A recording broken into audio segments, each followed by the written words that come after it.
What's going on, YouTube? Thank you for stopping in for another video today on part 2 of the Ford build. So if you did miss part 1, I'll link it down in the description, or you can check it out up here on one of the cards to see where we started with this thing from, not bare bones, but the start of the lift kit. Going more in depth on the lift kit.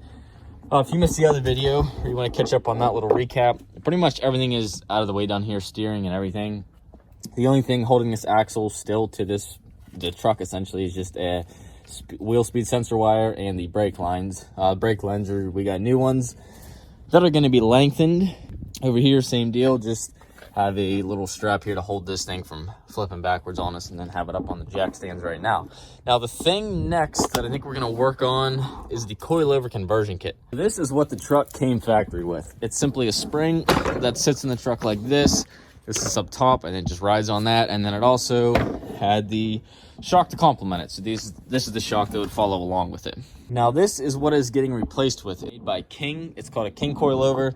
So you have the remote reservoir inside here. These things are filled with nitrogen, and then a spring. There's actually 2 springs that are going to go from like right here, and then a longer one down there as well. Where this is going to go is right up into here. But as you can see, the factory spring sat up into this, but on the top of the new King coilover, you need pretty much the same style as the shocks, top and bottom. So for that conversion kit, they give you a plate and then the actual bracket to go up top. So this bracket is going to sit like this, and it's going to go up into the truck just like that. So that way we have a center hole to mount our King coilover on. We'll do this in like a red and white theme. So that's the next step, is to get this out of here. I don't know if you can see up top, but it is actually welded into place there. You can see some welds. So that's going to need to be taken care of and cut off of there. And then the other thing we're going to work on today is getting these rock lights out of the way, because this rock light right here that we installed, it's in the way of the lift kit. If you saw the last video, you found that out. So we're going to get to work on those 2 things right now. So one thing when building a custom truck like this, when you have all kinds of different parts coming together from all these different brands to put on the one truck, you got to start finding what's going to work with what, and sometimes things don't work out perfect, and here's a case in point. So we wanted to do mag high-tech diff covers, front and rear, the looks of them, the extra capacity, all that, and it came out great. Looks great. I see the powder coat looks absolutely awesome on this thing. It's going to really complement the front end. Where this is made to be the front steering stabilizer bracket, it uses 2 of the diff cover bolts, and you can see it's just a little shy going in because this mag high-tech is a little thicker, so the bracket needs to go in a little more. So you can see where I marked a little bit with Sharpie on the edge right there, So we're gonna grind a little bit out of the waste to see if we can get these holes lined up center and true.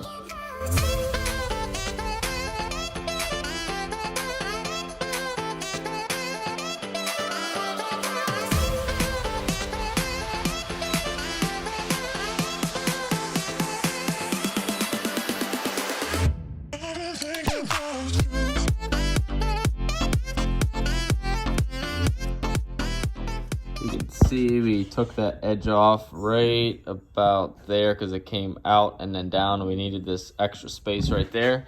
And then on the other side, we had to take this completely off right here. It was built up like around like that. So I also went ahead and took the back side of this off a little bit. As you can see, it angles back and in because the cover, this is where the face of the cover starts to come out like that. So that's ground back, and then you can see on that back one the same thing as well. So with that being said, let's go ahead and test it out. All right, and that's perfect right there. We have actually a little bit of room to go in if we want to, if say powder coat's a little too thick. And then in the back, we're pretty much dead on there. We should be good now. So that's a good reason as to why, we're assembling this thing raw, because these are the things you find out. It'd be a darn shame to have this thing all powder coated and everything and then go through just grinding the heck out of that off. So Jordan is getting busy drilling the holes for the mounts. Just drilling the small bits and then working his way up there like we did on the other side in the last video.